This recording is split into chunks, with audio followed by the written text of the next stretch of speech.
ඒ කාලේ ළමයෝ අපි නම් ඔය විදිහට නැටුවේ නෑ. මොන පිස්සුද බං?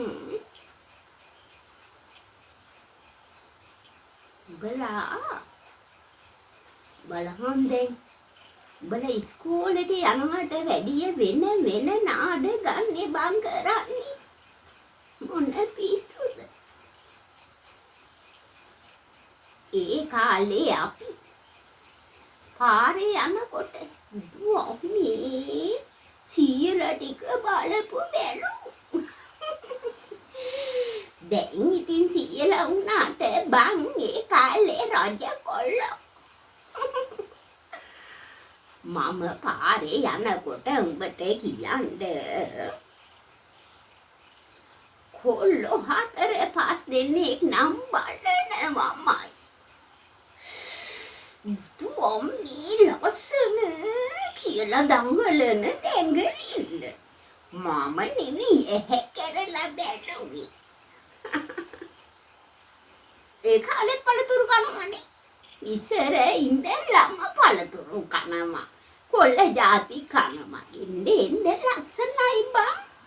උඹලා කාලා බලපල්ලා. හැබැයි කොල්ලි දිහා නම් ඇරලා බලන්න එපා. උන්ට පුළුවන් තරම් උඹලා දිහා බලන්න ඉබේරපල්ලා. මම නම් පුතේ ඒ කාලේ ඇහැ කරලා ඔකුන් දිහා බැලුවේ නෑ. ඔය සීයන් ගෙදරින් කතා කරුවනේ. ගෙදරින් කතා කරලා තමයි ඕවා කරුවේ.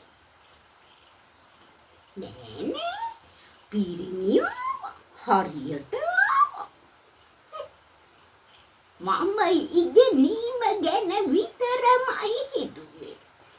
විභාග පාස් කරන්න බැරි වුණාට මට පුදුම ඉවක් පුතේ තියෙන්නේ.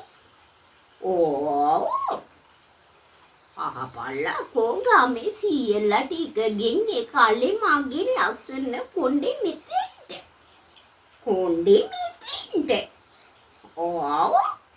කිසි දැඟලිල්ල කංගර දඟර විසයක් නෑ. අපි හොරවපතාන්නේ කුඩම්මගේ මේ හිටිය. කවුරු කියන්න ගත්තේ එයාගේ රුසිරිය තමයි මට තියෙන්නේ කියලා. එච්චරට රුසිරි.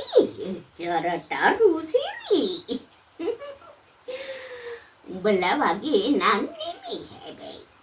ඉගෙනීම ගැන විතරමයි හිතුවේ.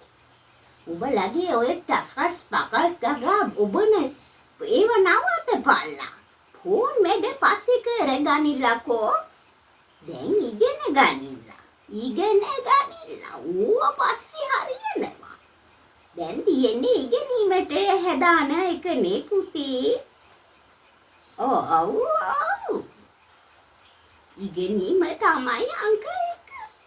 කොයි ගෙදරත් බලපියකෝ ගෑණි මිනිහයි දෙන්නම හම්බ කරනවා. ඉගෙන ගත්තේ නැතුව බෑ. මිනිහට යටත් වෙලා තමයි ඉන්න වෙන්නේ. ඉතින් සබන් කෑල්ල ගන්න රුපියල හරි මිනිහගෙන් එපා බං ඉල්ල ගන්න. මොන මල වීරිලයි ජාවක් නැති වැඩක්ද ඕවා.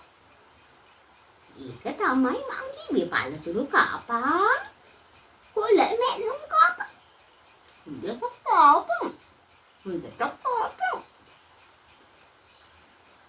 ලස්සන වෙන්න පළතුරු කාපා.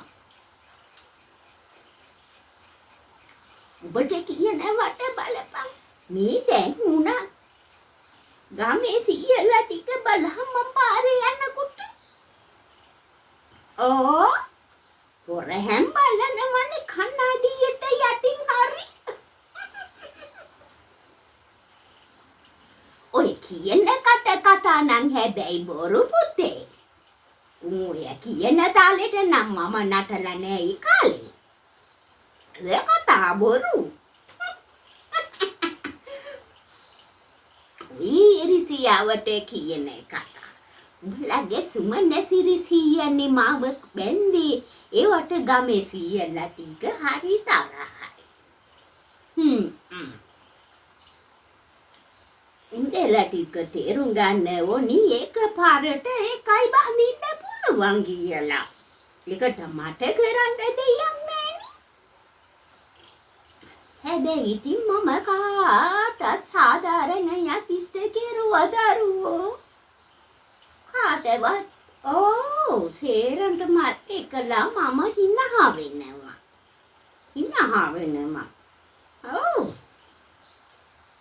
හොඳ නෑනේ මේ උන්ගේ හිත නරක කරන්නේ.